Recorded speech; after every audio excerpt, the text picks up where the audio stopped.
Eric. I'm pretty sure he's gonna see.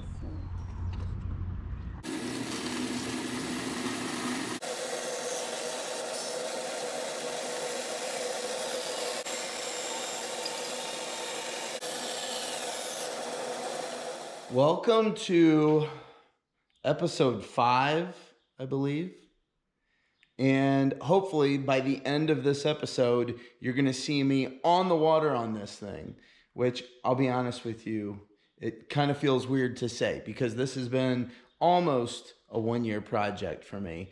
I have some work to do here on this paddleboard before you see me on it. So, and hopefully in 3 or 4 weeks, I'm on the water. But for you, that's going to be like, I don't know, maybe 5, 10, 15 minutes at the most, because I don't know how long this video is going to be. But so stick around, because at the end of this, I'm going to be on the water, hopefully standing on this thing that is hopefully floating on the water. So I'm going to epoxy this to the bottom side of the board. But what I'm gonna do today is I'm gonna jump on my shave horse and I'm going to shape this thing. Now, I could just make it one shape as far as the thickness of it, and I could just get it down to, maybe even a 1/4 inch. It looks like 1/4 inch, 3/8 of an inch. But it does appear from some information that I've looked up is that if I can make it a little bit wider and then bevel it back out to be thinner, like a true fin, I'll probably have better aerodynamics, probably move through the water a little bit better, and give me a little bit more control.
I am getting so close to the end here, and one of the last things that I'm going to be doing right now is what's called the hot coat, or I think some people also call it a flood coat. Basically, I've fiberglassed and epoxied there, and then I've sanded over, added my fin. You can see it back here, and I've gotten all that done, and now I'm going to do one final full coat over top and bottom, all one pour, one roll right now, and we're gonna call it good. So you can watch along right here and see as I'm doing this, where I'll be mixing again the 2-to-1 ratio of total epoxy and rolling it on, pouring it and rolling it on, and just filling this whole final coat. I've just got a couple of vents and a leash plug to add,